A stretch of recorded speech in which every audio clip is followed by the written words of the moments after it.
Fala galera do Chão de Hangar! Sejam muito bem-vindos ao nosso bate-papo, onde mergulhamos nas histórias fascinantes dos profissionais que estão por trás da aviação. Aqui, celebramos as jornadas inspiradoras, as superações e, claro, os momentos engraçados que tornam esse setor tão único e apaixonante.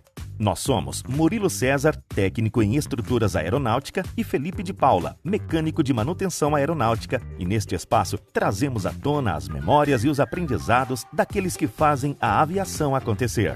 Vamos ouvir relatos emocionantes de amigos que fizemos pelo caminho, relembrar empresas onde deixamos nossa marca e compartilhar as lições que nos moldaram como profissionais e como pessoas. Preparem-se para embarcar em uma viagem cheia de histórias surpreendentes, risadas e inspiração. Este é o Chão de Hangar, onde a aviação é contada pelos seus verdadeiros protagonistas.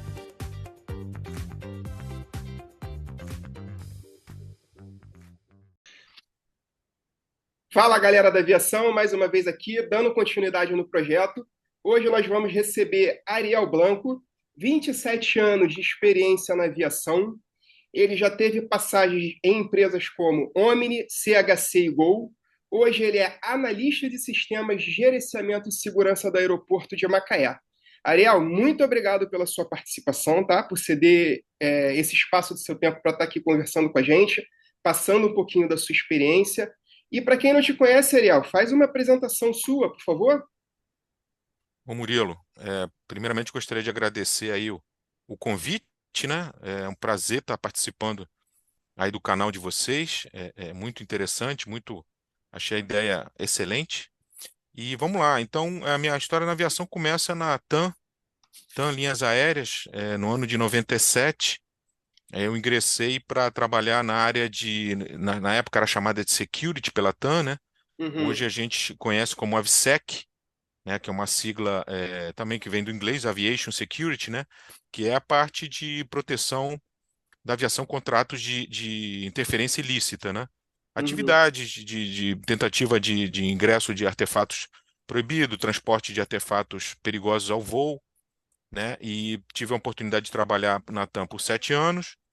E posteriormente eu saí da TAM, ingressei na Gol, trabalhei na área de operações por um breve período, né, de 6 meses. Depois tive um convite para vir para Macaé, né, para trabalhar aí mudando de área, trabalhar na área de safety, né, ou segurança operacional, né, que é mais conhecida hoje como SGSO, né. Uhum. E entrei na BHS na época, no ano de 2005. Posteriormente, a BHS foi incorporada pelo grupo canadense CHC, né? Então, trabalhei na CHC até o ano de 2011, na área de safety. Uhum. Posteriormente, saí, fui para a Omni Táxi Aéreo, também em Macaé, né? Trabalhando sempre na aviação offshore, né? A BHS CHC offshore, aviação offshore. Omni Táxi Aéreo também na aviação offshore. E, posteriormente, a Omni, ingressei na Zurich Airport Brasil, que é a empresa que administra alguns aeroportos no Brasil, né? O de Macaé também, que eu trabalho no aeroporto de Macaé, e estou trabalhando também na área de SGSO, de safety, só que agora do outro lado, a gente costuma dizer assim, do outro lado do muro, né? Isso. Porque antes era operador aéreo, hoje é operador de aeródromo, né? Que administra o aeródromo de Macaé, tá? Então, basicamente, resumidamente, é isso aí. E Ariel, conta pra gente como que se dá o seu encontro com a aviação? Quando começa a tua história dentro da aviação? Então, vamos lá. A história da aviação, eu desde criança eu tinha duas paixões, né? Sempre foram os animais, gostava muito de animais, Uhum. tanto que eu fiz faculdade de ciências biológicas, né? Que não Pô, tem nada legal. a ver com aviação, é, não tem nada a ver, me informei, mas assim, aquilo que o destino traça pra gente, né?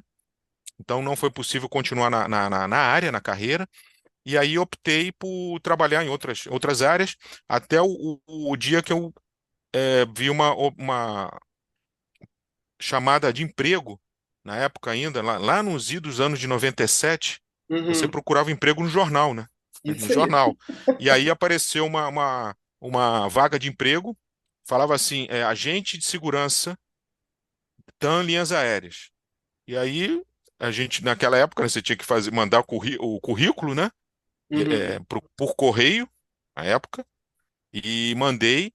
E assim, continuei, estava trabalhando já em outra área que não tinha nada a ver, e depois fui chamado, participei de um processo seletivo, que depois eu tomei conhecimento que foram mais de 2.000 pessoas que se candidataram, né? Fizemos uhum, entrevista, fizemos o processo todo, e eu fiquei sabendo que eram só 4 vagas, né? Na última fase, acabei ingressando como agente de security, né? Ou AVSEC, hoje seria AVSEC, para trabalhar no aeroporto Santos Dumont. E aí começou, né? Começou. Foram 7 anos trabalhando na TAM, linhas aéreas. Tive a oportunidade de ser selecionado para fazer dois voos presidenciais, que na época o presidente Fernando Henrique Cardoso uhum. utilizava as aeronaves da TAM para fazer os voos internacionais, né?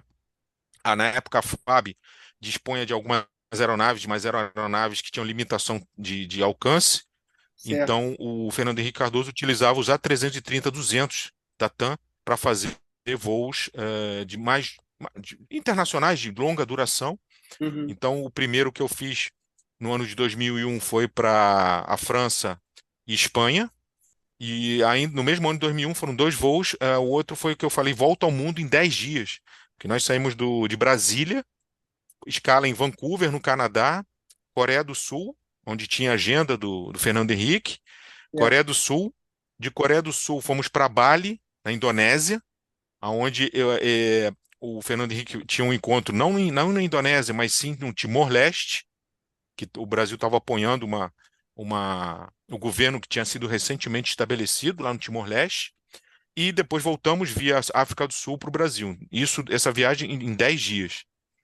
Tá? Posteriormente, a gente fez a implantação de voos, a entrada da frota da Airbus na TAM, né? Que a TAM em 98 recebeu os primeiros A330 Uhum. e em 99 recebeu os primeiros 319 que faziam a ponte aérea Rio-São Paulo. Então a gente participou de todo esse processo, né, na área de segurança, fazendo os procedimentos de controle e de prevenção a qualquer atentado contra a aviação, né? Não sei se vocês se recordam, mas em 96 um Fokker 100 da TAM experimentou um atentado com uma bomba, um voo de Congonhas para São José do Rio Preto. Foi colocado um explosivo no assento do lado da janela, né? Uhum. E esse explosivo detonou. Por sorte, a aeronave estava no nível de voo baixo, né? Houve a descompressão, mas não foi tão forte como se tivesse no nível de voo mais alto. E a partir disso, a TAM sofreu alguns outros eventos e na diretoria optou por criar esse setor, né, de security para controlar ou tentar minimizar possíveis atentados que aconteceram ou eventos que aconteceram na TAM. Entendi. Ariel, só uma curiosidade, voltando um pouquinho no seu início, você disse que foi chamado pela TAM. Sim. Você já tinha algum curso na área ou o que que foi o atrativo do teu currículo para você ganhar essa oportunidade de conseguir ingressar na aviação? Não, eu tinha trabalhado na Soletur, não sei se você se recorda, que era uma empresa de turismo que trabalhava no Brasil inteiro. Eu tinha Uhum, trabalhado um ano e trabalhando como guia de fretamento, guia de turismo de fretamento. O que que é isso? A Soletur, nos finais de semana, ela fretava diversas aeronaves da TAM e da Varig para levar os seus passageiros, seus clientes, para o Brasil todo. Então a gente saía das principais capitais e fazia os voos uhum, fretados a bordo das aeronaves, coordenando os grupos, né? Porque às vezes, por exemplo, saía do Rio, ia para Brasília, em Brasília descia, por exemplo, de um Fokker 100 passageiros, diziam 20 para Recife, 50 para Natal, 30 uhum. para Porto Seguro, em Brasília, e dali distribuía. Então a gente coordenava todo esse serviço para a Soletur. Então a única experiência que eu tinha era essa. Fora isso, os idiomas, né? Que eu tenho o espanhol fluente, porque eu sou na família do Uruguai, né? Uhum. E inglês eu tinha trabalhado e desenvolvido bastante na faculdade, eu tinha feito um curso de especialização de conversação, então eu tinha os dois idiomas, o inglês e o espanhol. E aí a gente, mais experiência de aviação, só essa da Soletur mesmo, não tinha nenhuma outra experiência, não. Pô, legal. E quando, assim que você entrou, então, pelo que eu entendi, você já foi logo para a área de segurança operacional. Era a AVSEC, né? Uhum. Security. é diferente, não é o safety, é security, Ah, que sim. é o que você faz diversos procedimentos de controle daquilo que embarca na aeronave, né? Bagagens, cargas. Então a gente fazia todo o acompanhamento dos voos, né? Primeiramente no Santos Dumont, no primeiro momento, fiquei 3 anos no Santos Dumont. Uhum. Depois a gente foi transferido para o Galeão para fazer um outro serviço também da área de security para os voos internacionais, porque os voos internacionais da TAM se incrementaram. Então a gente fazia a gente liderava uma equipe para fazer o controle de bagagens e documentação para os voos, principalmente para os Estados Unidos e para a Europa. É uma derivação, né, do security, mas também faz parte da área de security. Então a gente trabalhou com isso mais 3 anos no Galeão. Foi legal. Cara, você pegou num ponto que eu acho que rende uma história interessante, principalmente para quem não é acostumado a acompanhar, e eu acredito que gerou uma curiosidade em mim e vai despertar em muita gente. Como é esse Uhum. processo de uma segurança presidencial, assim? O que envolve esse processo É, todo? era assim, né? A presidência da República ela tem a segurança própria, Certo, né? São agentes, são agentes da Polícia Federal, mas especializados só para fazer a segurança do presidente, correto. tá? Então existia essa equipe, fora alguns militares, né? Que sempre acompanham na comitiva. E a nossa função, né? Da security da TAM era garantir a segurança da aeronave. Ou seja, nós participávamos de todos os processos que envolviam a aeronave. Por exemplo, antes do voo, nós fazíamos toda a verificação de o espaço interno da aeronave para ver se não havia nenhum artefato, nada que pudesse ter sido colocado ali que pudesse comprometer a segurança da aeronave. Então, isso envolvia porões, compartimentos, né, de aviônicos, baia de aviônicos, né, toda a cabine de passageiros, cockpit, os banheiros. Então, a gente fazia uma inspeção 2 horas antes da chegada dos passageiros, para Aham, garantir que a aeronave estivesse limpa, ok, para não ter nenhum problema. Posteriormente a isso, nós acompanhávamos todos os procedimentos de carregamento, de comissaria, bagagem, carga, se tivesse, que normalmente em voo presidencial não tem, né, mas uhum. às vezes acontecia, né? Então fazíamos todo esse acompanhamento. A segurança dos passageiros não era nossa Responsabilidade. responsabilidade. A Sim. gente fazia toda a segurança junto com a equipe, que nós tínhamos equipe de manutenção também. Nós tínhamos 2 técnicos de manutenção sempre participando desses voos, né? E com a tripulação. Então a gente fazia toda essa atividade previamente ao voo. Durante o voo a gente acompanhava se houvesse alguma questão envolvendo algum passageiro, inclusive a gente tem algumas histórias aí interessantes para depois contar. Uhum. A gente também podia interceder junto com a tripulação, que também é função da tripulação. Mas como a gente estava a bordo, a gente também poderia auxiliá-los nessas questões aí. Fazia o apoio, né? Isso, exatamente. E assim, a TAM ela recebia o comunicado do governo e se encarregava de preparar o avião. Nessa O preparação, avião era configurado especialmente. configurado especialmente, mas existia uma espécie de quarentena, alguma coisa, uma inspeção prévia antes de entregar para vocês? Você sabe, acontece alguma coisa desse tipo? Então, a empresa recebe a programação, né, com Uhum. uma antecedência, né? Não sei te dizer exatamente quanto tempo era, tá? Mas eles já sabiam que naquele período a TAM precisaria disponibilizar uma aeronave para fazer aquele voo, né? Inclusive, uma segunda aeronave ficava stand-by por qualquer circunstância que pudesse acontecer, tá? Então, aí a aeronave era configurada para fazer esse voo. Por que eu digo configurada? Na época, o A330-200, né, ele tinha capacidade para 271 passageiros em 3 classes. Uhum. 18 na econômica, 36 na executiva e mais de quase 200 lá atrás. Minto, 18 na primeira, 36 na executiva e 220 na econômica. A primeira classe, ela era totalmente removida e era feito ali uma área como se fosse uma suíte para o presidente, Uhum. tá? Quando eu falo suíte, é suíte. Tinha uma mesa de reuniões que era instalada, uma cama de casal, tá? O banheiro da primeira classe era anexado a essa área, que era feita uma divisória para isolar essa área completamente, então virava uma suíte, tá? E aí as demais classes, a executiva, iam os ministros ou os principais membros da comitiva, e os demais iam todos na classe econômica. Cara, legal. Devia ser um E aparato o acesso, enorme, e o acesso para a classe, primeira classe, como era chamada, onde seria a primeira classe, né? era só com autorização da segurança presidencial. Você não conseguia acessar lá. Foi legal. E Natan, você ficou quanto tempo lá? Na TAM, eu entrei em 97 e fiquei até 2004. Aí você sai da TAM em 2004 e vai para onde?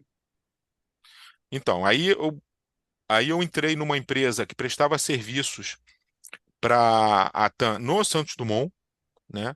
Fazia a rampa, né? Carregamento e descarregamento de bagagens e de cargas. Eu entrei como consultor nessa empresa, tá? Fiquei 6 meses nessa empresa. Posteriormente, eu fui convidado para trabalhar na Gol, na área de operações da Gol, no Galeão. Uhum, Aí eu fui para Gol, né?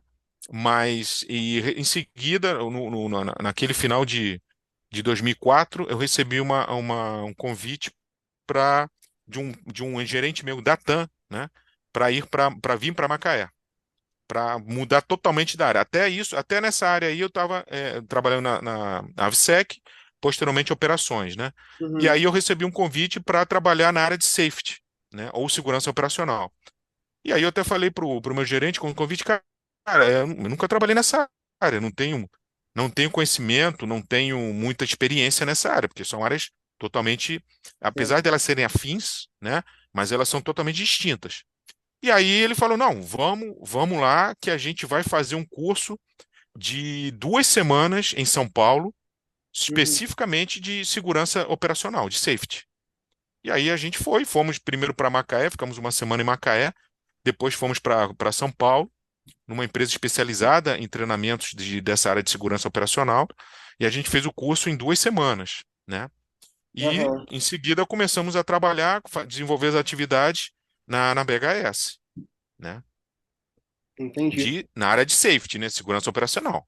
E assim, e quando você sai do comercial, né, da aviação comercial, que Sim. você entra ali no offshore, qual foi a maior diferença, o impacto na tua vida Ah, profissional, além da mudança de função?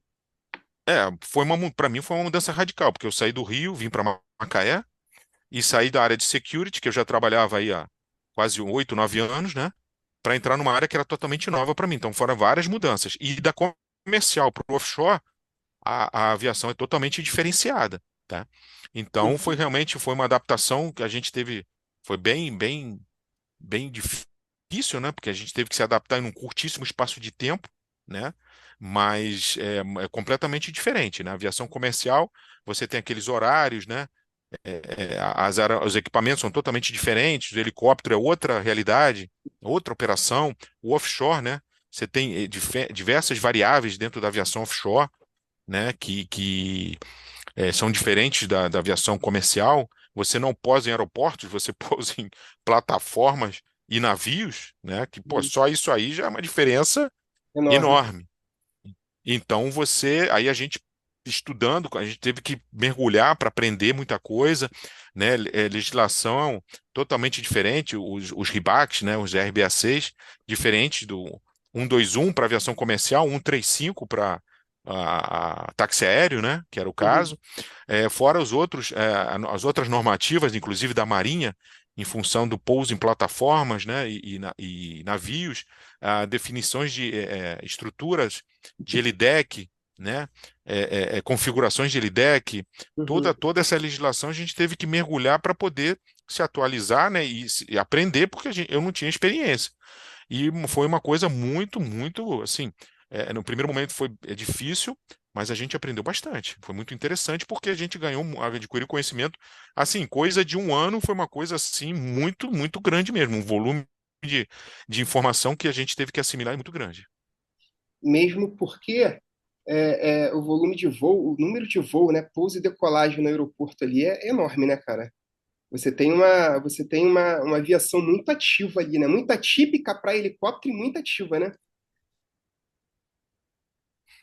O aeroporto de Macaé é considerado o principal aeroporto da aviação offshore no Brasil, não de hoje, né? Já há algum tempo, apesar dos problemas que aconteceram devido a questões econômicas lá em 2015, 2016, 2017, né? Que reduziram muito a operação, mas o aeroporto de Macaé sempre teve esse estigma, né? De operação offshore, helicóptero sempre, né? Uhum, E realmente é uma operação robusta, né? uhum, E muito pesada de operação de helicóptero diariamente, né? E movimentação de passageiros muito grande, apesar da gente saber que um helicóptero em média leva 12 passageiros, mas o número de voos ele é muito alto, né? Só para você ter uma ideia, mesmo hoje que a gente está passando por uma fase de obras no aeroporto de Macaé, né? Está sendo construída uma nova pista, né? No uhum. aeroporto de Macaé hoje.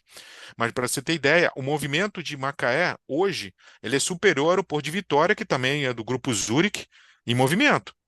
Então você tem hoje, em média, em Macaé, nós temos de 50 a 70 operações de pouso e decolagem diárias. Isso é muito grande, não é todo aeroporto que tem essa movimentação. Rapaz, você sabe a quantidade de aeronaves hoje lá, mais ou menos, uma média de quantidade? Olha, hoje a gente deve ter em torno de 40 aeronaves já operando em Macaé, né? Já houve picos, né? Eu me recordo lá para os anos 2000, 2008, 2009 até 2010, 12, uma média de 80 já chegamos a ter em Já Macaé. chegou a bater 80, Que cara. não, que não tinha, para Isso é fora da você ter ideia, realidade. não tinha nem box suficiente para alocar essas aeronaves todas. Eles tinham que tinha que coordenar a movimentação fazer slot de box, só para você ter uma ideia, porque não tinha posição. Eu, Então le... você tinha que coordenar com a torre para puxar a aeronave desde que a outra fosse sair ou entrasse uma para o hangar. Era tudo um jogo de xadrez ali para poder alocar a aeronave num box. eu lembro que a gente, eu lembro na época que eu estive na CHC, né? A CHC tinha bastante helicóptero. A gente marcava não, né? A gente levava as aeronaves para o pátio e ficava com 7, 8 aeronaves ainda no hangar, aguardando a decolagem de manhã para livrar o boxe para a gente entrar com outro helicóptero e dar continuidade à operação. Era um troço assim, fora do. E isso não era só a CHC, era a Omni, era a Sênio, era a Elivia, todo mundo junto, líder, uma loucura aquilo ali, cara. Líder. A CHC ainda tinha uma vantagem, né? Porque como o hangar dela ficava do outro lado da pista, ela tinha um pátio, né, na Isso. frente do hangar, que ainda você conseguia alocar as aeronaves ali, e aí, conforme a programação de voos, você conseguia organizar. Só que tinha um problema, né? Porque na época, me recordo que a gestão do aeroporto da Infraero não eram permitidos embarques a partir do hangar da CHC. Então, o que que Uhum. acontecia? A aeronave tinha que sair do hangar da CHC, atravessar a pista e ser alocada no box do pátio do aeroporto, para aí sim poder ser embarcada. Só que aí, obviamente, para você atravessar a pista, você tem que ter autorização, você não pode ter movimentação de pouso e decolagem. Isso gerava alguns eventos de atraso até em função dessa necessidade de você fazer a travessia da pista. Ariel, eu tive uma experiência dessa. Eu lembro que uma vez eu fui atravessar com 7,6, levar pro pátio. Eu fiquei 45 minutos na interseção, É. aguardando autorização para poder atravessar com ele, porque não parava. Não Simplesmente não parava. parava. Não parava. Eu conto, Não eu tinha, conto, não tinha, a gente chama de janela, né? Não tinha é, nenhuma janela para não você poder tinha, né? atravessar. Eu conto aqui às vezes para o pessoal aqui de fora que a operação aqui é totalmente diferente, né? A operação aqui no Senegal está começando agora. Hoje nós temos aqui no aeroporto que a gente trabalha, tem 4 ou 5 helicópteros só, então assim, é outro nível. Uhum, Eu conto que eu lembro de estar Você lembra do container que ficava da CHC do outro lado? Eu lembro que a gente uhum, liberava o helicóptero, eu já vi fila ali com o helicóptero girando para sair, já no pátio, já alinhado para poder pegar a interseção de 5, 6 aeronaves. Todo mundo aguardando exato. autorização e decolando em fila. Impressionante. Uhum, Aquilo para mim era maravilhoso, cara. Era um troço assim, fora da é, realidade. é. Hoje naquela época a gente tinha muitas dificuldades, principalmente no monitoramento das aeronaves em voo dentro da bacia de Campos, né? E então você tinha algumas restrições, alguns períodos a própria torre ela que tinha que fazer o distanciamento, o espaçamento entre as decolagens, para quê? Para garantir que as aeronaves tivessem um distanciamento já em voo dentro da bacia. Por quê? Uhum. O monitoramento do radar ele era limitado. Ele não abrangia toda a bacia, então não tinha como coordenar essas operações dentro da bacia de Campos. O que que acontecia? Eles davam um intervalo de 5 minutos para uma aeronave para outra em decolagem para garantir um distanciamento entre uma e outra, entendeu? Fora outras dificuldades, né? Na hora de decolagem, a tripulação é que fazia a coordenação visual, o distanciamento visual, né? Então existia uma certa dificuldade. Hoje a gente evoluiu bastante, né? Uhum. A gente tem, além do monitoramento radar, né, que foi aprimorado no início dos anos 2014, 2015 foi aprimorado o sistema de radar do aeroporto. Hoje funciona o ADS-B, né, que é aquele sistema de monitoramento em tempo real, né, de toda a área. Então, o controle que o Macaé possui o APP, né, que é o controle. Além da torre, possui o APP, o controle. Então, eles têm como controlar e fazer a coordenação dentro de toda a bacia. Então, isso aí foi um ganho absurdo, não só para a operação, mas principalmente para a segurança operacional, porque conseguem coordenar distâncias, os níveis de voo, né? Hoje existem as cartas, né, dentro da bacia, então as aerovias foram desenvolvidas, então quer dizer, você teve um ganho absurdo na segurança operacional da operação aqui dentro da bacia de Campos. Segurança e tempo de operação, né? Não, com certeza. Você pode decolar um atrás do outro que você consegue fazer a separação sem problema nenhum. Você aloca um em cada aerovia ou em níveis diferentes, né, de voo, como acontece na aviação comercial, né, que os diferentes níveis de voo para você garantir o distanciamento e a separação entre as aeronaves. Ariel, quando a gente está falando de um controle de segurança de aeroporto, aonde esse controle começa e aonde ele termina? Você diz da segurança operacional, você diz? Isso, da segurança operacional. A segurança operacional no aeroporto, né, ela se restringe ao sítio aeroportuário, né? Certo. Digamos assim, que nada mais é que o espaço físico do aeroporto, que compreende pátio, as táxias, né, as vias de táxi, e a Uhum. PPD, a pista de pouso e decolagem, e a área limítrofe do aeroporto. Certo. Então, a responsabilidade nossa na segurança operacional é garantir que, dentro de toda essa operação, nessa área, né, seja de forma segura. Então, a gente precisa garantir o quê? Que a infraestrutura do aeroporto esteja em perfeitas condições. E aí, Adequado. quando a gente fala em infraestrutura, é tudo, né? É pavimento, né? Você não pode ter buraco no pavimento. Imagina, um buraco na pista. Não Não pode, tem condições. né? Você tem que ter você tem que ter a sinalização horizontal, que é a pintura, né? Em perfeito estado para as operações, a visualização da sinalização estar perfeita. A sinalização vertical, que são as placas de sinalização que ficam dentro da área operacional. A iluminação do pátio, por exemplo, você tem uma operação noturna ou num dia muito nublado, muito fechado, você tem que ter iluminação no pátio. Você tem que ter as luzes de balizamento, tanto das vias de táxi quanto da pista, as luzes de cabeceira, os instrumentos de apoio, né? Então, tudo isso é responsabilidade da segurança operacional do aeroporto para garantir que as operações aconteçam, né, de forma segura. Cara, e para tomar conta disso tudo, é uma equipe de quantas pessoas, mais ou menos?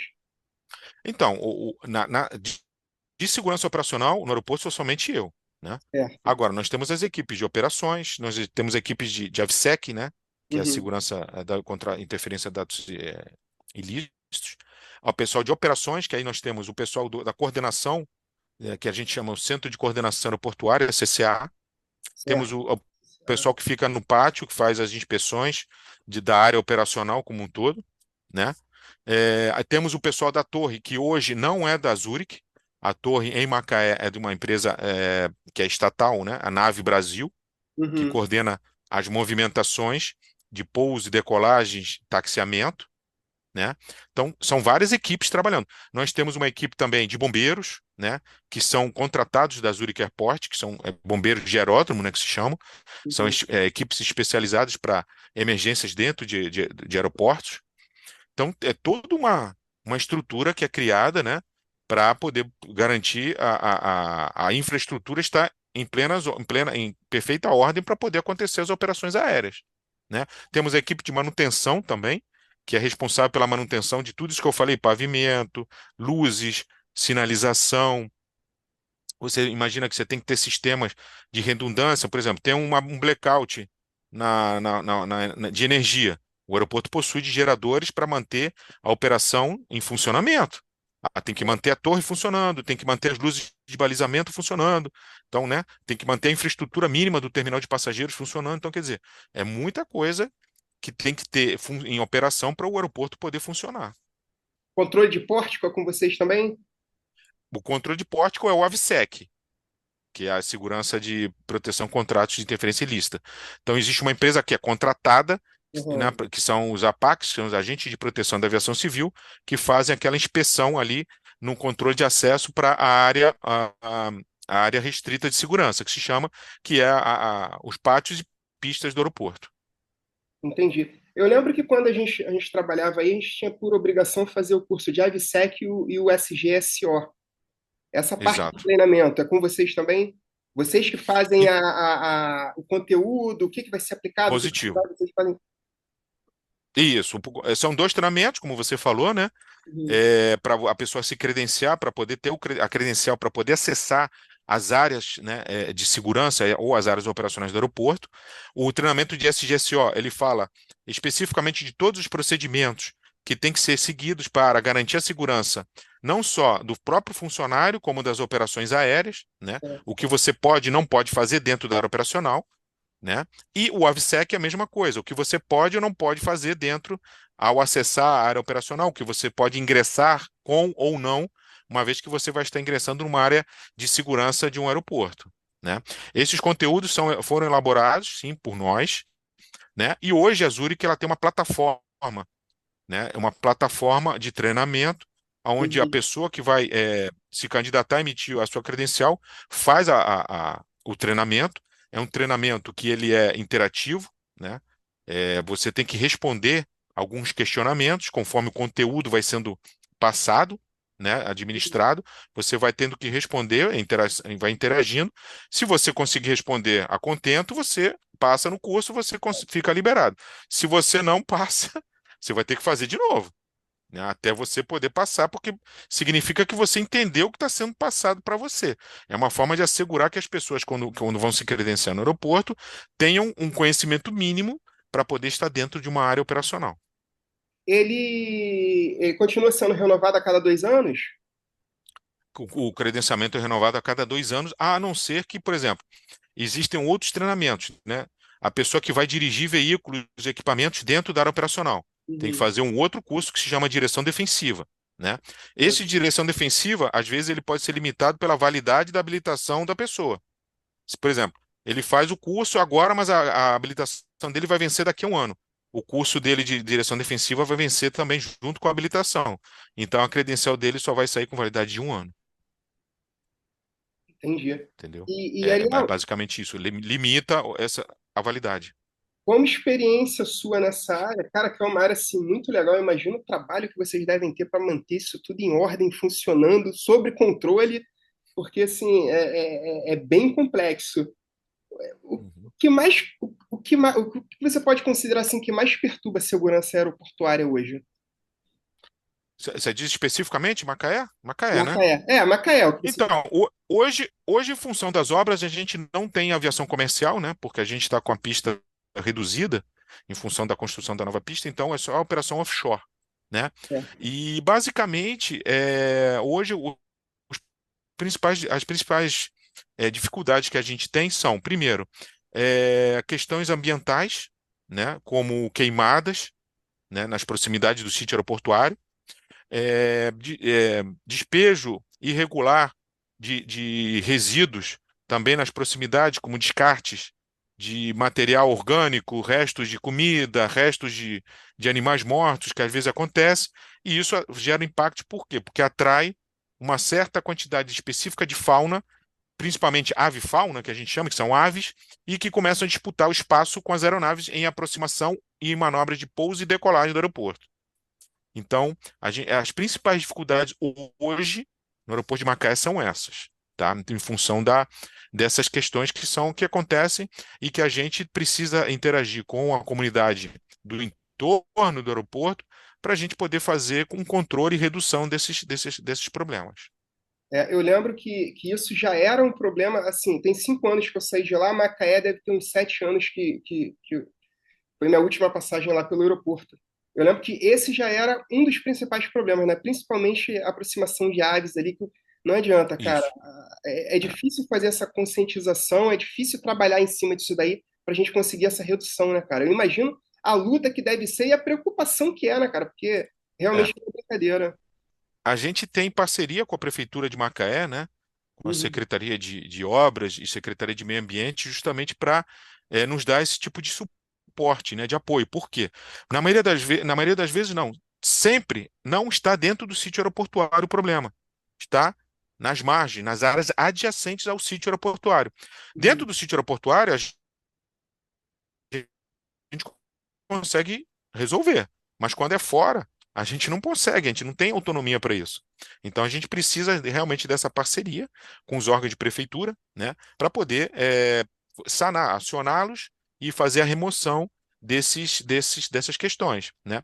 Assim como, por exemplo, de animais, né? Nós temos uma parceria com a Secretaria Municipal de Controle de Animais, né, que é uma secretaria recente até em Macaé, porque às vezes aparecem animais que querem ingressar dentro do sítio. E a gente não pode ter uma operação, por exemplo, se entrar um cachorro, um cavalo ou qualquer tipo de animal que ingressa na área operacional, que consiga entrar, ingressar, né?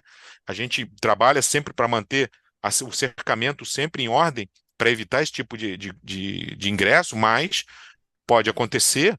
Então a gente também tem esse contato para fazer o quê? O acionamento deles para eles virem fazer o recolhimento desses animais. Então, às vezes, está próximo, a gente já aciona eles para não ter problema. Está na rua, está na avenida, próximo do aeroporto, a gente já aciona para não ter nenhum problema que envolva a nossa operação. Já está se antecipando no controle externo, né? Exatamente. A gente monitora, né? A gente tem um sistema de câmeras no aeroporto, né? Então a gente monitora qualquer tipo desses movimentos para poder agir previamente, né? Não deixar acontecer o problema, que aí depois é bem mais difícil para resolver.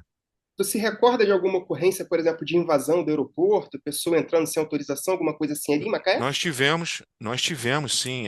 Eu tô na administração do aeroporto desde novembro de 19, né? Uhum. E o Azuric assumiu o aeroporto em dezembro de 19.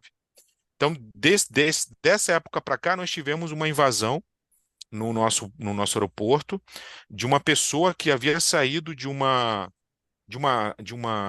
clínica ali perto mesmo no bairro, né?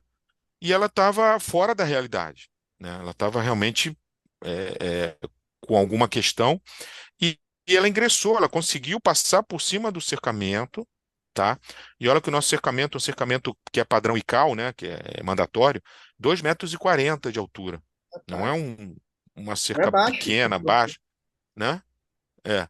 E a pessoa ingressou, né?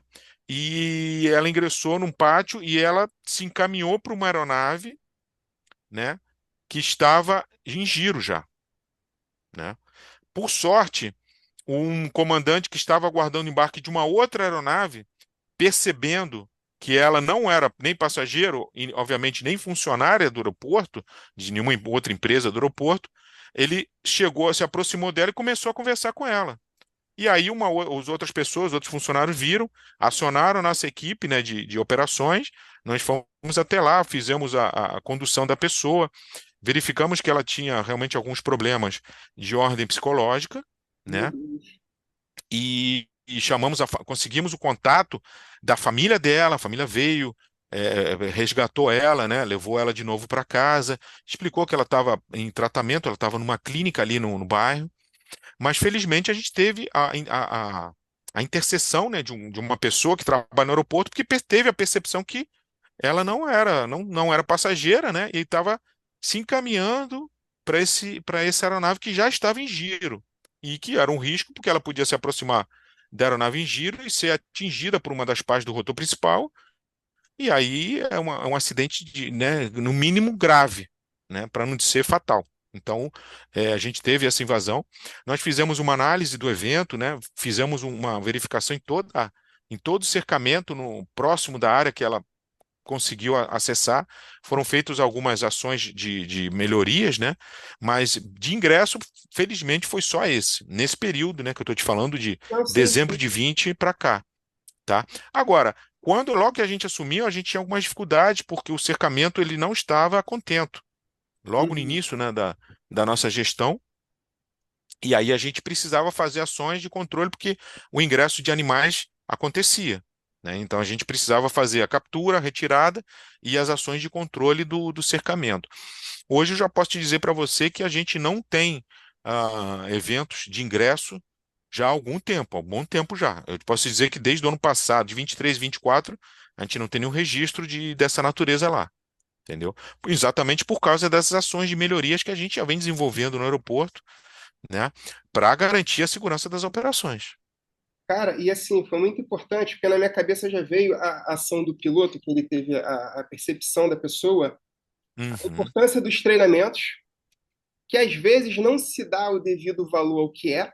Eu te confesso aqui que exato. eu era um que eu não gostava de fazer os treinamentos SGSO, AVSEC, não gostava muito, e acabava achando meio repetitivo, essa cara é a verdade. Para mim, assim, era uma coisa que não tinha muita alteração.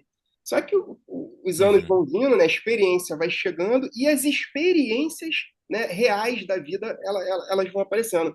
Então, assim, você teve um resultado da, do alinhamento do treinamento com a percepção e atenção que quem está ali naquele pátio, cara, tem que estar ligado o tempo todo. é o que a gente... A gente não pode relaxar um minuto, porque o negócio é difícil, e Uhum. conseguiu evitar, talvez, até uma tragédia, né, cara? Sim. Não, aí, posteriormente, né, as nossas equipes conversando com ela estava falando assim, ela falou assim, não, eu vou embarcar porque eu estou indo para a França, entendeu? Meu Só para Deus. você ter uma ideia de como uma pessoa estava fora da realidade. Era uma mulher Uma ainda? condição... Oi? Era uma mulher? Sim, é uma mulher. Mas ainda conseguiu E, pular. não, e ela estava com uma mochila e uma outra bolsa ainda, tá? Meu E o Deus. que, assim, é porque aquilo que você falou, né? Você não pode, você tem que estar atento sempre. Então, primeira coisa, você observou. Primeiro, a pessoa carregando mochila e uma bolsa de mão. Os passageiros, quando embarcam lá, não levam nada, porque toda a Nada. bagagem é conduzida pelas equipes de cada empresa, né? Os funcionários, todos eles, à exceção somente dos tripulantes, todos os demais funcionários usam coletes refletivos, né? O que também facilita a identificação. Se a pessoa não estava com colete refletivo, obviamente não era funcionária, né? Então já vai eliminando aquelas, né, possibilidades. E Isso. realmente ele teve assim a posição de chegar e abordá-la e conversar com ela, né? Ela conversou com ela, falou, não, que tudo bem, o que você está fazendo? E evitou um que seria um acidente grave, né? Entendeu? Mas é essa questão que a gente sempre fala, né? Na área operacional, né? Na segurança operacional, ela sempre prega isso. Atenção, evitar distrações, porque um acidente acontece em frações de segundos, né? E, e você, qualquer circunstância que saia da normalidade, você cada vez se você sai da normalidade, você não atende um procedimento, não segue um checklist, mais você está se aproximando de um acidente. Entendeu? Então, você precisa, quando você está trabalhando na área operacional ou em qualquer área da aviação, na verdade, você tem que estar sempre atento. Porque qualquer esquecimento ou pulo de um checklist, de um procedimento, você se aproxima de um evento negativo, um acidente. Então, Exatamente. é de extrema importância essa questão da atenção, da evitar distrações, brincadeiras, né, dentro da área operacional. Isso tudo a gente prega nos treinamentos, né? E parece até repetitivo, né? Como você falou, os treinamentos às vezes são repetitivos, mas é que é aquilo que pode garantir a diferença entre você voltar para casa ou não, né? Que é o que a É. gente todos querem no final do dia voltar para casa em segurança. Cara, e assim, não tem como, faz uma diferença enorme. Essa que é a verdade. A gente vê pelos resultados, né, que a gente acaba colhendo. Uma outra curiosidade, cara, o assunto com você é bom porque ele gera muita curiosidade, assim, que às vezes a gente chega a pensar, mas a gente não entende como funciona, né, ali no cerne ali do que está acontecendo. Eu vejo que tem muita. Eu lembro que era muito falado também nos treinamentos, né? Era muito repetitivo isso. A tentativa de acesso ao aeroporto com itens ilícitos, né? Arma, droga, essas coisas desse tipo. Muito na Uhum. comercial. No offshore existe? Acontece isso às vezes? Já chegou a ter algum caso Acontece, no embarque acontece, fora ali, acontece. cara? Às vezes por desinformação, ou às vezes de ordem intencional, né? Uhum. Acontece, é ser humano, né? Ser humano e existem todos os procedimentos. Algumas empresas offshore, inclusive, elas têm uma política específica daquilo que pode e o que não pode embarcar, Certo. entendeu? Que às vezes são mais rigorosas até do que a regulamentação existente. Tá? Uhum. Porque nós temos a regulamentação, existem dois RBACs, né? O 107 e o 108. O 107 é o que estabelece todos os procedimentos de security, ou AVSEC, para aeroportos. E o 108 para os operadores aéreos, que também existe, também tem a responsabilidade. Uhum. Então, ali no 107, ele tem diversos itens, nos quais são restritos para você levar a bordo. Tá? Como, por exemplo, lâminas, né? Facas, tesouras, isqueiros com fluido, né? São proibidos. Recentemente, um que ingressou agora, que assim, é meio contraditório, né? Porque ele é proibido a venda, mas todo mundo, muita gente usa e você vê em todo lugar, são aqueles cigarros eletrônicos, também conhecidos como os vapes, Os vapes, é. né? Eles também são proibidos, foram proibidos pela ANAC de ingressarem a bordo. Tá? Então é mais um item que ingressou recentemente que é proibido. Então você não pode ingressar com ele. E aí existem todos os procedimentos de segurança, né, de controle. Quando você passa, você tem os pórticos detector de metais, tem as inspeções pelos equipamentos de raio-x, né? E se aqueles APACs, que são aqueles agentes de proteção da aviação civil que fazem esse procedimento, eles ainda ficarem em dúvida de alguma coisa, eles podem pedir uma inspeção física, quer seja de algum item que a pessoa esteja levando ou do próprio passageiro, para Entendi. eliminar qualquer tipo de dúvida que ele não vai ingressar com nenhum artigo considerado proibido, né? É impressionante, porque é o que eu falo, muita gente não sabe, né, o esforço que é feito para garantir a segurança. Porque, às vezes, na cabeça das pessoas, né, até mesmo na nossa cabeça passa que a garantia da segurança da aviação, ela vem da premissa da manutenção e dos pilotos, né, treinamento de piloto, essas coisas. Só que tem tanta coisa no background ali, por trás das câmeras, que a gente não faz ideia, né, cara, de como esse suporte ele é importante e faz a aviação acontecer, né? Exatamente. Toda a estrutura do aeroporto, né, ela é visada justamente para garantir a segurança dos voos, né? Então, cada um tem sua parcela de contribuição. Obviamente, uns mais, outros menos, mas Uhum. todos. Por exemplo, as equipes de abastecimento de aeronaves, eles são treinados para fazer o abastecimento e garantir que aquele abastecimento aconteça sem nenhum problema, né? Mas pô, é uma condição insegura. Você está mexendo com combustível, abastecendo aeronaves, né? As aeronaves, à exceção do S-92, né? Os outros são tudo por gravidade, né? O abastecimento, não é isso? Isso, Então você isso. tem como se fosse um carro, né? Por gravidade. Uhum. Então, tem todo um procedimento. As equipes dessas empresas abastecedoras recebem treinamentos específicos, né? Nós temos também os bombeiros de aeródromo, que eles são treinados para fazer a atendimento em caso de princípio de incêndio, derramamento de combustível, que é uma coisa que pode acontecer, né? Uhum. Atendimento a passageiros em situação com algum problema súbito, né? Mal súbito, né? Equipes de funcionários também, eles têm essa atribuição de atender. Então, quer dizer, ter toda uma infraestrutura que é para garantir que aquela operação aconteça de forma segura. As nossas equipes operacionais de fiscais que fazem os follow-me, né? Quando a aeronave é uma aeronave, por exemplo, não baseada no aeroporto, não conhece o aeroporto, a viatura se dirige até o ponto ali na saída da via de táxi e vem trazendo a aeronave literalmente até o box que ela precisa ingressar, né? Depois o pessoal faz o balizamento, chamando a aeronave para colocar a aeronave exatamente no ponto perfeito. Aeronaves de asa rotativa de esqui, por exemplo, elas não vêm taxiando, né? Elas Vem. vêm roverando. E a gente precisa chamar elas também, trazer elas para colocar na posição correta. Por quê? Porque você coloca a aeronave, imagina, você coloca a aeronave numa posição fora da posição correta, passa uma outra aeronave taxiando, olha o risco de contato de ponta de pá de uma aeronave com a outra. Então, que você tem uma série de procedimentos que são realizados no dia a dia, que poucas pessoas às vezes até observam, né? É. Mas são todos voltados para garantir a segurança das operações. Trator para um lado e para o outro, ônibus circulando, é muita coisa dentro de um pátio. Exatamente. A gente fala assim, quando vem, às vezes a gente recebe muitas empresas externas para fazer serviços, né, dentro do aeroporto. A gente Uhum. fala, ó, a via de serviço nossa é que nem uma rua. Tem carro, tem carrinho elétrico, tem van, tem caminhão abastecedor, tem caminhão do bombeiro.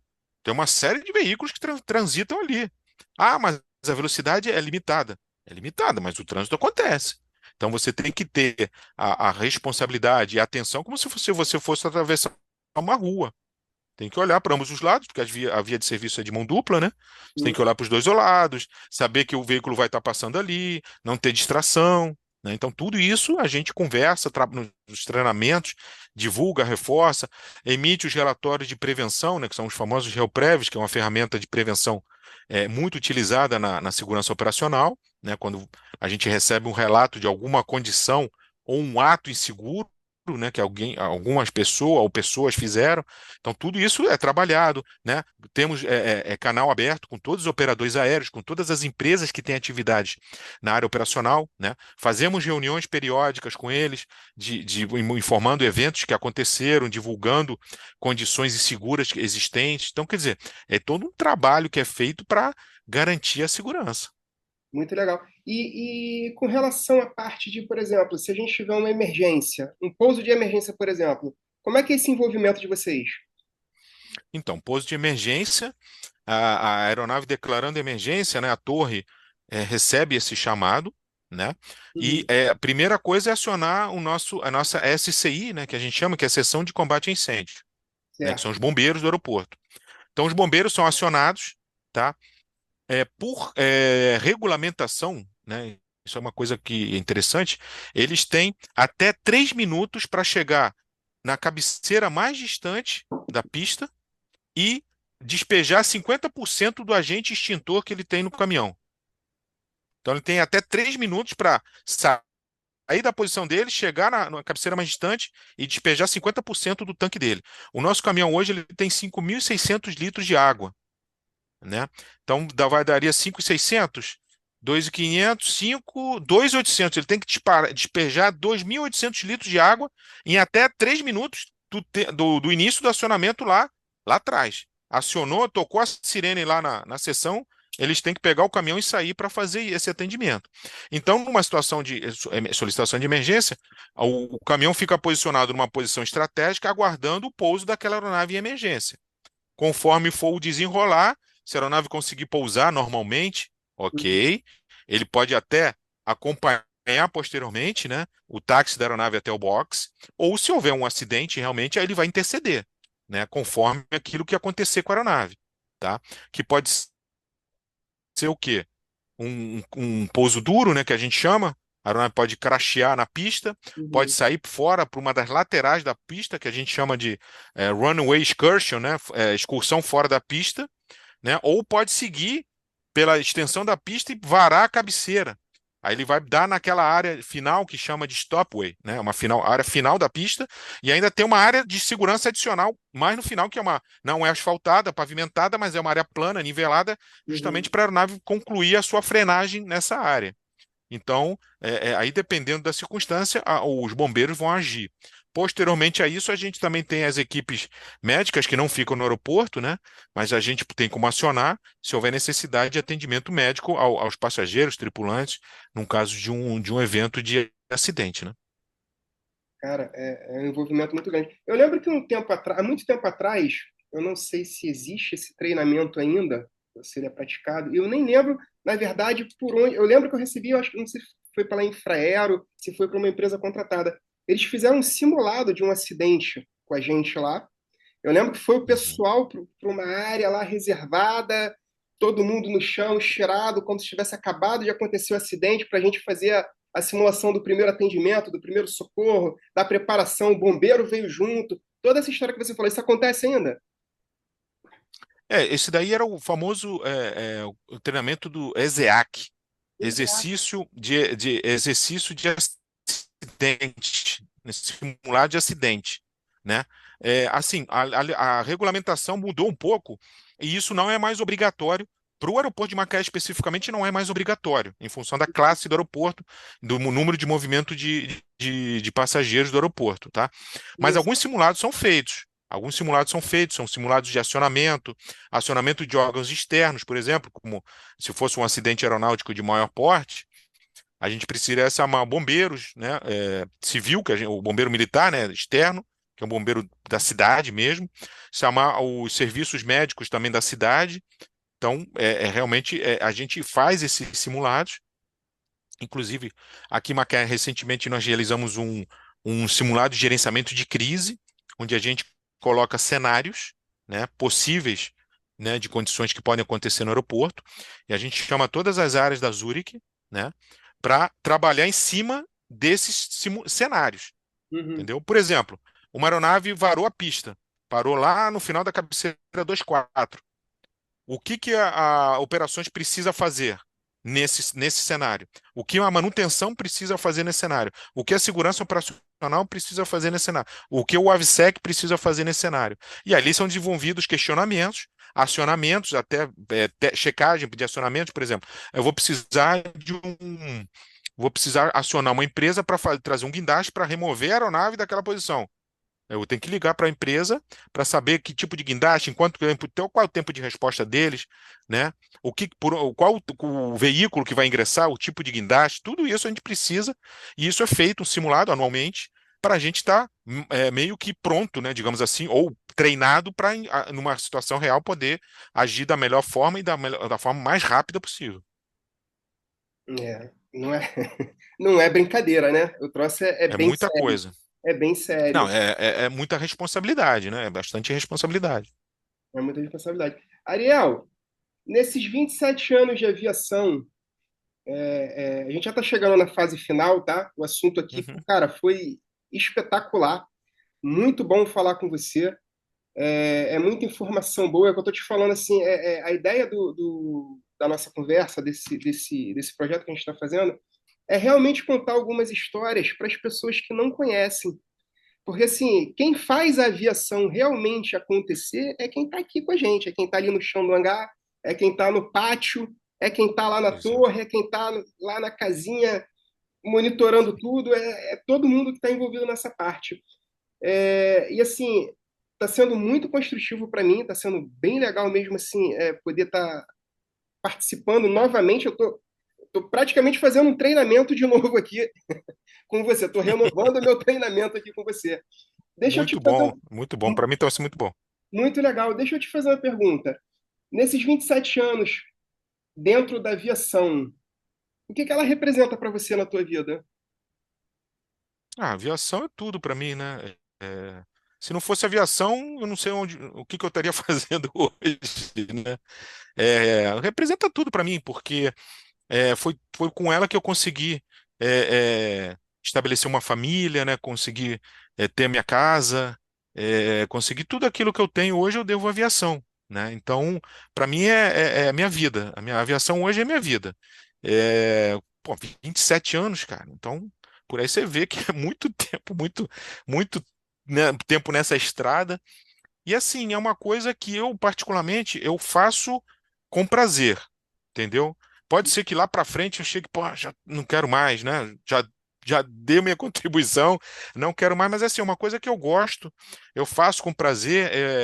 Desde pequeno eu sempre estudava, né? Eu gostava muito de modelos de avião, conheço bastante de aviões. Eu posso dizer que eu sou meio que um autodidata, né? Uhum. Porque eu nunca fiz um curso específico de aeronáutico, por exemplo. Nunca fiz. Mas eu tenho muita informação porque, né, eu lia muito, né, me informava muito, mas é uma coisa que eu sempre gostei. Né, a gente gosta, tem uma afinidade, né? A gente ouve, às vezes, eu tô no aeroporto, ó, tá pousando a aeronave, ó, é o 76. Não, esse é o AW. Não, esse agora é um H175, agora que tá chegando agora o H175 operando por aqui. Não, esse é o S92. E aí, pô, aí o pessoal fala, pô, Ariel sabe a aeronave só pelo ruído do motor? Mas porque a gente gosta, né? Assim como a gente vê um asa fixa, a gente agora no ano que vem vai voltar a ter operações de asa fixa em Macaé, né? Pô, que E a legal. gente quer que a operação aumente, né? A gente vai trazer aeronaves de classe Charlie, né? Para quem não conhece, o que que é classe Charlie? É uma classificação que a ANAC estabelece conforme a envergadura da aeronave. Classe Charlie compreende aeronaves até de 24 a 33 metros de envergadura.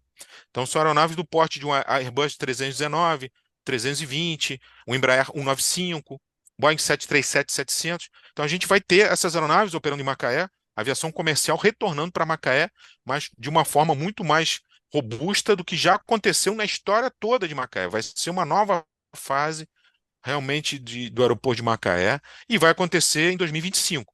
E isso, pô, para mim vai ser mais um incentivo, Legal, porque a cara. gente, além de ter essas novas aeronaves, a gente vai ter novos desafios também, né?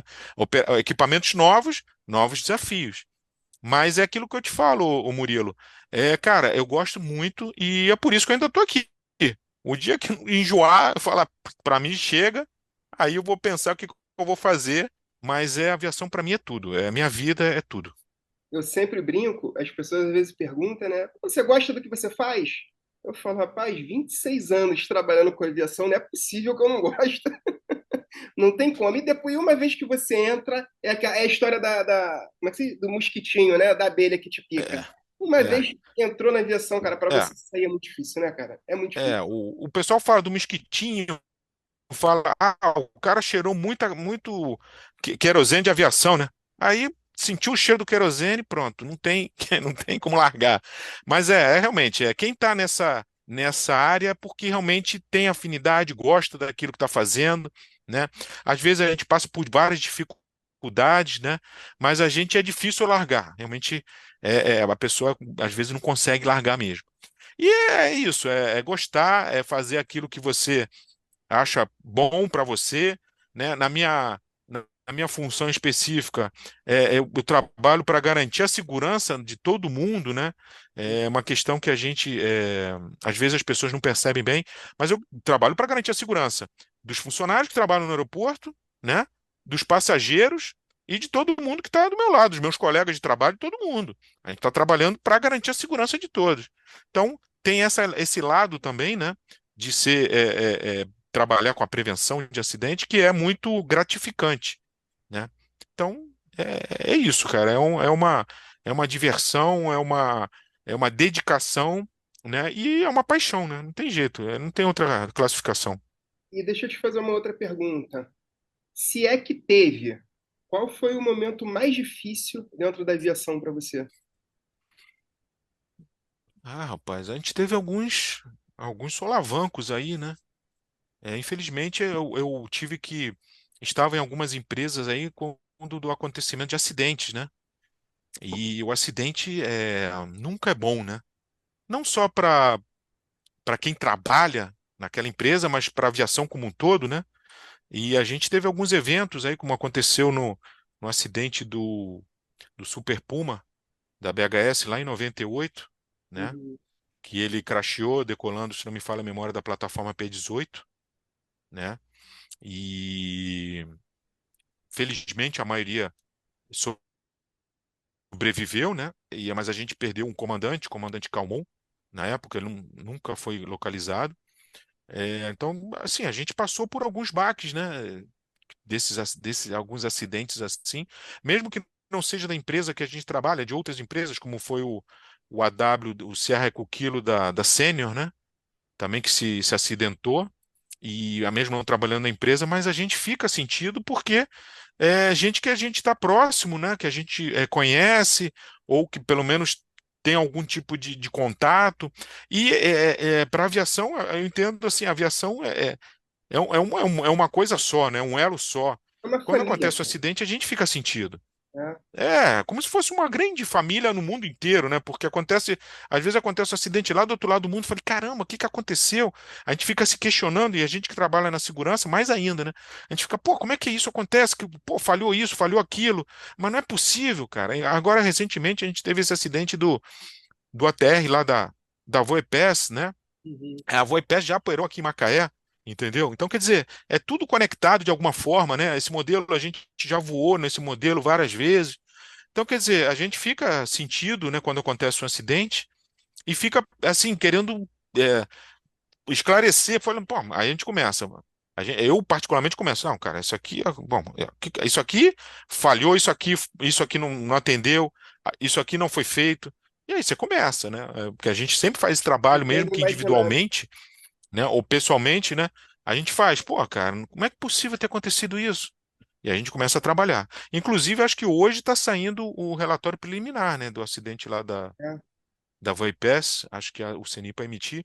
Logicamente que esse relatório ele vai, o final, né, ele vai levar mais tempo, provavelmente um ano ou mais para sair, mas acho que hoje eles estavam fazendo aquele relatório de 30 dias, né, preliminar, que eles chamam, com algumas informações já sobre o acidente, né, da Voipass. Mas assim, acho que foi esse daí do Mike Uniforme Mike, desse Super Puma, né, o 225, EC225, na época da BHS, que ele crasheou lá, acho que foi um baque grande para mim, né? Por causa da perda do comandante Calmon, que era um comandante que a gente tinha contato, sempre estava ali, né? De uma é. forma ou de outra, sempre presente, né? E isso realmente dá um baque na gente, né? Pegando a linha do que você está falando, o que acontece? A gente acaba formando uma família, né, cara? Porque a gente passa muito tempo junto. E é engraçado que você tem o pessoal do aeroporto, você tem diversas empresas, uma do lado da outra, todo mundo se conhece, né? Você sai da Omni, você toma um café na CHC, você vai lá no aeroporto, conversa com o cara do pórtico, encontra com você ali no pátio, a gente troca uma ideia, lembra de alguma coisa, sempre está se encontrando, então assim, você cria esse vínculo, né? Você cria esse vínculo de amizade, de fraternidade, e quando acontece um tipo de coisa dessa, cara, isso acaba com todo mundo. É impressionante que, assim, Afeta todos, né? eu vi uma postagem esses dias a respeito do acidente que quando um sai de cena, né, todo mundo sente, alguma coisa assim nesse sentido. E é verdade. Não importa se é da empresa A, B ou C. Assim, eu não vejo essa competição, né, essa coisa assim, não, é problema dele. Cara, é impressionante como todo mundo está unido, como todo mundo sente.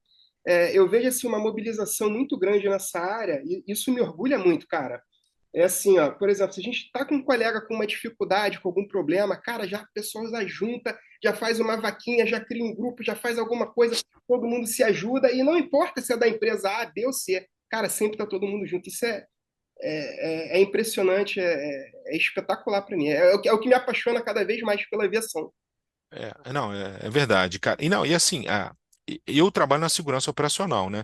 Então eu tenho interface praticamente com todas as empresas, né? Independente de ser operador aéreo, ou é o cara da empresa de abastecimento, ou é o cara da van, ou é o cara do pórtico, mas a gente tem interface porque tudo são engrenagens, né, que a gente precisa que trabalhem bem para a gente garantir a segurança. Então, a gente tem interface com todo mundo no aeroporto.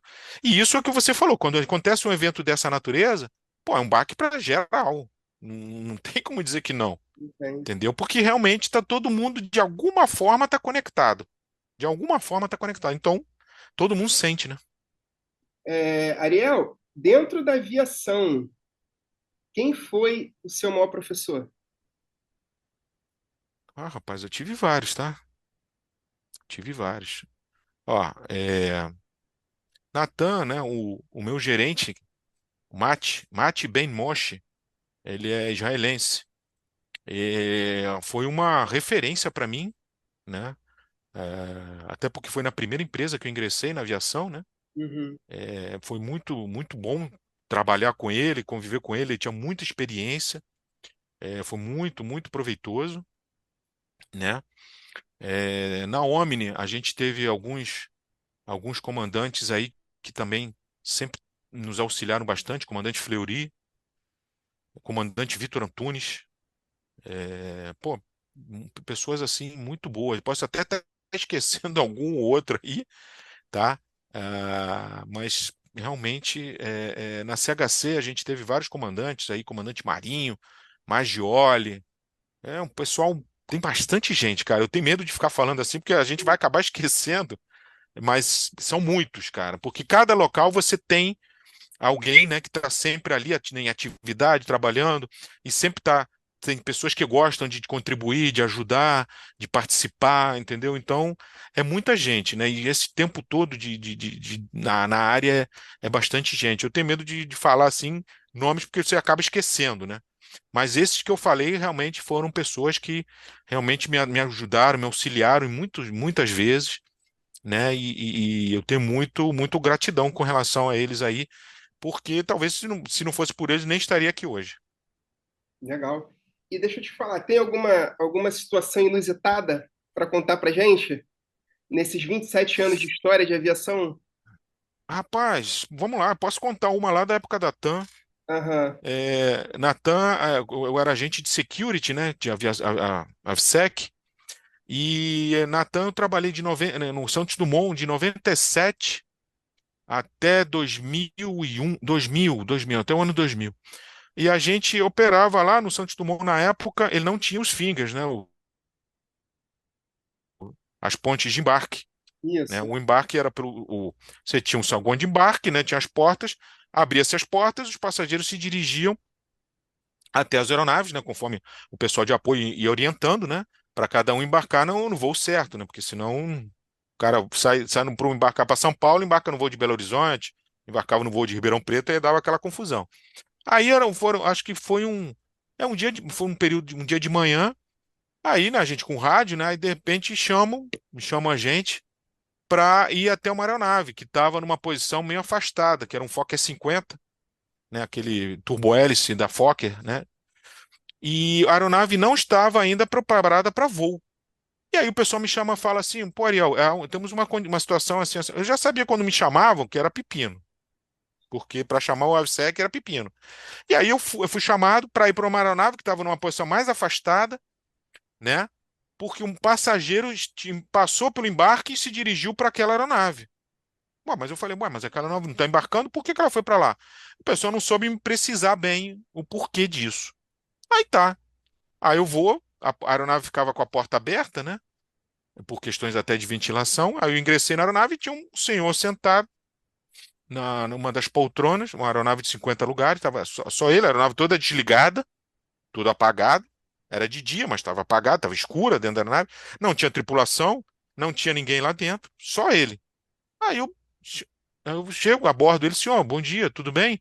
É, eu preciso saber acompanhar o senhor para até de novo até o saguão de embarque, porque essa aeronave não vai sair agora. Aí ele me olhou assim: ah, bom dia, meu filho. Não, mas eu vou ficar aqui porque eu estou indo para Belo Horizonte. Eu sei que essa aeronave que vai fazer, eu vou para Belo Horizonte. Aí era assim, como se fosse 9 da manhã, né? Mas eu vou para Belo Horizonte era às 11 da manhã. Pô, mais de 2 horas. Aí eu falei assim: ó, mas o senhor não pode ficar aqui por questões de segurança e eu sou responsável pela segurança da empresa aérea. Eu tenho que conduzir o senhor de volta até o saguão de embarque, senhor. Aí ele me olhou assim, mas meu filho, eu vou ficar aqui, não precisa se preocupar comigo, não. Senhor, o senhor não está entendendo, não é questão que eu não possa deixar o senhor, é procedimento e eu tenho que conduzir o senhor até o saguão de embarque de novo. Aí ele faz assim, tira da carteira, aí ele te abre assim, aí ele mostrou para mim assim, falou, senhor, eu não preciso da sua identidade. Aí ele mostrou, mas senhor, lê aqui, por favor. Aí eu li, tinha o nome dele, era um documento, era um juiz federal. Aí eu falei, senhor, perfeito, mas eu tenho que conduzir o senhor de volta até o saguão de embarque. Aí ele falou, meu filho, você leu que eu sou um juiz federal? Eu falei, sim, senhor, eu sei que eu sou um juiz federal, e o senhor tem a sua autoridade, mas eu tenho a minha autoridade como representante da empresa aérea de conduzir o senhor de volta para a sua segurança e a segurança da aeronave, o senhor tem que retornar até o saguão de embarque, senão eu vou precisar chamar a autoridade policial. Aí o cara me olhou assim, aí guardou a carteira, falou. Aí se levantou, estava lendo o jornal lá dentro. Estava lendo o jornal, guardou o jornal, Na maior pegou o paz. jornal. Aí ele foi, aí eu fui conduzir, fui atrás dele, né? Porque não sei se o cara ia correr para dentro da nave. Aí ele desceu, acompanhei ele. Quando chegamos ali, mais ou menos 50 metros até a porta do embarque, né? Aí eu falei, aí quando ele cheguei, ele falou assim: ele olhou para trás e falou: parabéns, meu filho, você é um profissional muito dedicado. Aí entrou, sentou e ficou esperando o voo dele. Ele queria ficar dentro da aeronave para garantir o lugar dele, mas quase 2 horas antes. E eu acho que ele deu uma carteirada no pessoal da inspeção, e eu acho que ele nem inspeção ele fez, porque é juiz federal, ele tem Aham. prerrogativas, né? E ele passou direto, não foi inspecionado, e não tinha ninguém no portão, ele abriu o portão, E entrou e foi andando até a aeronave. Aí eu contornei, aí eu avisei lá o nosso check-out na época, que era a coordenação nossa, falou, o passageiro já se encontra na sala de embarque, seria interessante a gente colocar um funcionário aqui no portão para poder monitorá-lo, né? Porque eu tenho que fazer outras atividades para que ele não ingresse de novo na área operacional do aeroporto, desacompanhado, porque ele ingressou desacompanhado, né? E estava dentro da aeronave também desacompanhado, né? Hoje isso daí praticamente não aconteceria por causa das pontes de embarque. Mas foi uma situação assim bem diferenciada, né? Que o cara, por ser juiz federal, entendeu que ele poderia entrar a hora que ele quisesse na aeronave, no lugar dele e aguardar ali, mesmo faltando quase 2 horas para o início pro voo dele, né? Foi assim, um fato bem diferente que aconteceu nessa época que eu trabalhava lá no Santos Dumont. Histórias da aviação. Ariel, Sem dúvida nenhuma. deixa para gente aí como sugestões dois nomes, por favor, para a gente tentar fazer o contato, próximo bate-papo. Se aceitarem, a gente tenta conversar Deixa com eu eles ver. também. Dois nomes interessantes aí para gente, cara. Deixa eu ver aqui, cara. Eu não sei se você conhece. Conhece o Norival Franco? Não, não conheço. Ele é, ele é da manutenção da Omni Táxi Aéreo. Ele também tem bastante experiência, Uhum. trabalha há muito tempo aí, tem uma experiência em manutenção de motores de aeronaves. Foi legal. Hoje ele está como um inspetor da Omni. Eu acho que seria uma pessoa interessante para estar conversando com ele, Uhum. né? Deixa eu ver o outro. Eu vou chamar alguém da área de segurança também, de segurança Tá ótimo. operacional. Ó, só para observação, não precisa ser do offshore, pode ser algum amigo, de repente, lá da asa fixa, do comercial, da Uhum, segurança. sim, A nossa única exigência é o seguinte: tem que estar envolvido com a aviação. Só isso. sim, sim. Então, deixa eu ver aqui da área da aviação, cara. Deixa eu ver. Tem o Rafael Ramos, da CHC. Ele é gerente de segurança hoje da CHC. Já foi piloto de caça da Marinha e hoje está desenvolvendo aí uma atribuição de altíssima responsabilidade, né? Gerente Uhum. de segurança e SMS da CHC. Rafael Ramos. Legal. Também acho que vai ter bastante informação para passar aí para vocês. Ah, legal. Se quiser falar mais um, não tem problema não. A gente pede Ah, dois, mas se tem tiver, muita gente aí, cara. Tem muita gente boa aí. Deixa eu ver mais um, peraí. Ah, pode ser aí que deixa eu ver trabalha alguém. contigo também no aeroporto. Pode ficar à vontade. Aqui quem manda são os Não, convidados. tem bastante. Tem bastante. Tem o Bruno Alfradique Caldeira. Ele é coordenador de voo, né? Da coordenação de voo da Omni Táxi Aéreo. Também um cara que já tem bastante bagagem, bastante experiência aí. Eu acho que também vai dar Ele atendendo aí o chamado de vocês, vai dar bastante assunto também. Legal. Ariel, ó, cara, muito obrigado, tá? Pelo seu tempo, por você participar aqui com a gente. A conversa para mim foi top, muito boa mesmo, muito construtiva, muita informação legal. Como eu te falei, tem muita gente que não conhece quem está ali nos bastidores, quem está trabalhando para apoiar e a gente conseguir estar voando aí com segurança e eficiência, tá? Obrigado mesmo aí por você ter aceito o convite. E agora é com você aí, se você quiser se despedir, dar um abraço, falar com a galera aí, deixar seu recado, tá? Fica à vontade. Tá. Não, primeiro eu queria agradecer aí o convite, né, Murilo? Para mim foi uma honra estar participando aqui do podcast aqui com vocês, desse bate-papo com vocês. Pô, é muito, muito interessante, muito bom mesmo. Não, eu queria mandar um abraço primeiro para minha família, né, minha esposa, Uhum. Malena, minha filha Vitória, e para a equipe lá da Zurich Airport Macaé, o time todo lá, que é um time muito engrenado, muito bom, um ambiente de trabalho excelente. Mandar um abraço aí e saudações a todos, muita força, que a gente aí tem desafios, muitos desafios no próximo ano de 2025, mas com certeza a gente vai obter sucesso nessa nova jornada aí. Beleza. Ariel, brigadão. Fica com Deus aí, cara. E se Deus quiser, até a próxima, tá? Obrigado, Murilo, você. Se Deus quiser, até a próxima aí. Forte abraço aí. Tchau.